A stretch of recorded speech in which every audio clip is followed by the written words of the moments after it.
मनोजीत राव नाम के खंड शिक्षा अधिकारी हैं। ये जब सुल्तानपुर में थे तो इन्होंने एक टीचर को इतना टार्चर किया कि उनको आत्महत्या करनी पड़ी। और इस कलंक को मनोजीत राव अपना शौर्य गाथा समझ के घूमते हैं। हमारे बड़हलगंज में ये गाते हैं कि मैं जिसके पीछे पड़ जाऊंगा उसे आत्महत्या करनी पड़ेगी। शिक्षक दिवस के दिन आयोजित एक कार्यक्रम। ऐसे बदतमीज अधिकारी का वो वाक्य हमें दीजिए, हम उन्हें बताएंगे, उन्हें खुद हम आत्महत्या करने पर मजबूर कर देंगे। वो कौन होते हैं किसी की जान लेने वाले? ऐसे मूर्ख अधिकारी को पद पर बने रहने का कोई अधिकार नहीं है। मैं कह रहा हूं ऐसे अधिकारी मूर्ख होते हैं जो सरेआम ये शब्द कहें कि मैं आत्महत्या करा दूंगा। मालूम है कि मानवाधिकार में ऐसे अधिकारी की, अभी आप लोग चले जाइए उनकी इस बात को लेकर कि वो सुसाइड के लिए प्रेरित कर रहे हैं।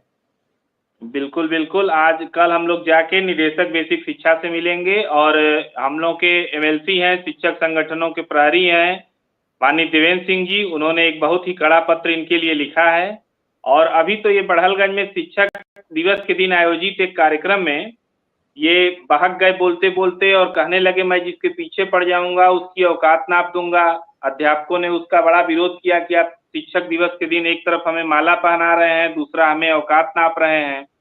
बहरहाल यहाँ गोरखपुर के शिक्षकों ने उनके खिलाफ मोर्चा खोल दिया है और हम लोग उनके खिलाफ धरना प्रदर्शन की तैयारी कर रहे हैं।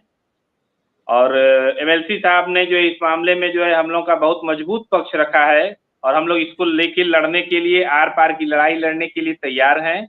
और ऐसा बददिमाग अधिकारी किसी का नहीं हो सकता है, अध्यापक का नहीं है, सरकार का भी नहीं है। और इनके खिलाफ हम लोगों ने मोर्चा खोल दिया है, इसको अंजाम तक पहुंचाया जाएगा। चलिए रितेश जी, आपने बात रखी और ऐसे अधिकारियों के खिलाफ हम आपके साथ हर समय तत्पर हैं। तारकेश्वर साई जी, फिर हम उदय सिंह जी की बात सुनेंगे, बहुत देर से हमारे साथ जुड़े हुए हैं। और एक शिक्षा मित्र हमारे साथ और जुड़े हुए थे मेरठ से, अगर मेरी आवाज सुन रहे हो तो वो अब आ जाए, उनकी बात सुन ली जाए। मेरे साथ मैं बोलूं कुछ? जी जी। कल जब डिबेट हो रहा था तो सर मैं गांव की तरफ था, बड़हलगंज के पास ही था और माननीय एमएलसी देवेंद्र प्रताप सिंह जी के साथ ही था और हमारे संगठन। नमस्कार साथियों, स्वागत है आप सभी का आज की इस नई वीडियो में। शिक्षा मित्रों के अंदर काफ़ी कहा जाए कि काफ़ी कन्फ्यूजन की स्थितियां थी कि आखिर हमारे भविष्य निर्धारण के लिए सरकार क्या करने वाली है, क्या स्थायीकरण होगा भी या फिर नहीं। फाइनल इसके ऊपर डिसीजन आ चुका है, इसके ऊपर फाइनल तरीके से एक बयान भी प्रेषित हुआ है। उस बयान को वीडियो के साथ में आप सभी को दिखाएंगे, उस वीडियो को आप देखिएगा। उसके मध्य में सारी बातें प्रॉपर तरीके से रखी गई हैं, हाल ही के अंदर क्या क्या प्रक्रियाएं चल रही हैं उनके ऊपर भी वार्ताएं हैं। सभी से रिक्वेस्ट है वीडियो को पूरा देखें, चैनल को भी आप सब्सक्राइब करें। के वरिष्ठ उपाध्यक्ष मंडल के उनके घर भोजन कार्यक्रम था, वहीं पे था और नेटवर्क ठीक नहीं था सर। उनकी एक भयऊ है शिक्षा मित्र, तो वो संदेश भिजवाई अंदर से कि भैया जो है एमएलसी साहब को से हमको मिलना है, जब आप लोग खा के जाइएगा तो हमसे जरूर मिलवाइएगा। हमने कहा ठीक है भाई, मिलवा देंगे। तो एमएलसी साहब के पास हमको लेके गए अंदर हम लोग। वो महिला बेचारी रो रही थी कि भैया अब आप ही बचा सकते हैं हम लोगों को, ये 1.5 लाख लोगों का सवाल है।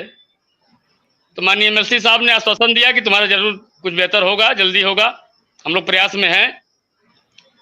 और एक मुद्दा और बता दें आपको सर, 5 सितंबर जिस दिन गोरखपुर में शिक्षक सम्मान समारोह था, उस सूची में तमाम गड़बड़ियां भी हुई हैं सर। एक डिबेट में मैंने, एक टीवी डिबेट में मैंने बोला भी है इस बात को। एक महिला है शीला चतुर्वेदी जी, देवरिया की एसआरजी हैं, अच्छी शिक्षिका हैं और मंडलीय शिक्षक सम्मेलन में मैं 3 साल पहले उनको सम्मानित कर चुका हूं, बेहतर शिक्षिका है। देवरिया से 2 नाम गया था, एक किसी गुप्ता का था, एक इनका था। और गुप्ता जो मिनिमम योग्यता जो थी शिक्षक की जिस विद्यालय पे है शिक्षक, अगर कंपोजिट विद्यालय है तो 255 छात्र संख्या चाहिए, अगर प्राइमरी में है तो 150 की संख्या चाहिए, अगर जूनियर में है तो 100 की संख्या चाहिए। ऐसे लोग ही एप्लीकेशन दे सकते थे, आवेदन कर सकते थे। गुप्ता जिस विद्यालय पर हैं वहां 250 से कम की संख्या है, 255 की बातें दूर है।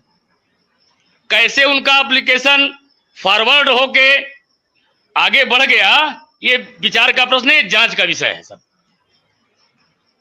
उस महिला को मैं भेजा था जनता दरबार में योगी जी के यहाँ। वहां चूंकि उस दिन उपराष्ट्रपति का कार्यक्रम था गोरखपुर में, मुलाकात नहीं हुई, लेकिन दरखास्त वहां लिया गया।